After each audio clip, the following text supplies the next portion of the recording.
Okay, so here are some beginning exercises, left-hand exercises for the beginning guitarist, and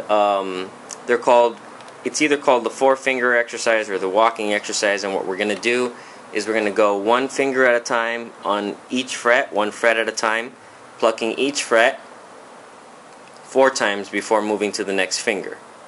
Okay, and what you want to make sure that you're doing is you want to make sure that the fingers are curled and that you're using your fingertips when you're pushing. You don't want to see the fingers doing this. You don't want to see the fingers in that position or in this position or in this position. And then the other thing that you want to make sure you're doing is that your thumb is centered behind the neck. You don't want to see your thumb up here. You don't want it to be too far underneath. You want it to be right in the middle of the back of the neck. And you want it to be centered and flat. So you don't want to bend your thumb this way.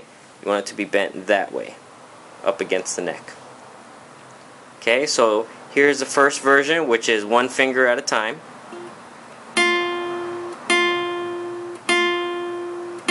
Then the next finger.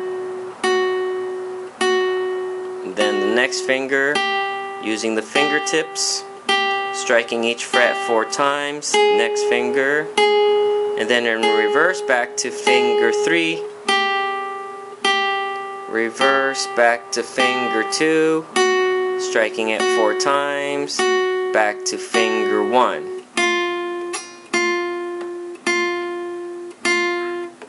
Okay, now if that is easy, then you can move over and do the same exercise on the 2nd, 3rd, 4th, all the way up to the 6th string, and even back to the 1st.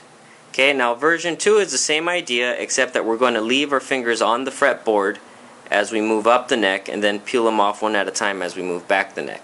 So it involves a little bit more stretching and a little bit more coordination, and it's a little bit harder to get your fingers to curl properly when you're trying it this way as a beginner. So if this is too hard, then stick to version 1. Alright, so here we go. 1, 3, 4, next finger, leaving the first finger down, next finger, leaving the second finger down, next finger, leaving the third finger down. Then we lift the 4th. Then you lift the 3rd. Lift the 2nd. And you're done. Okay, so if that's easy, then you do it on string number 2, string 3, 4, 5, all the way up to 6, and then back down this way. Okay, 4 times on each fret. The important thing is to make sure your thumb is centered behind the neck. Okay, and that it's nice and flat, looking like that. So when you push up against the neck, your thumb should look this way, not this way. Okay? Alright, great.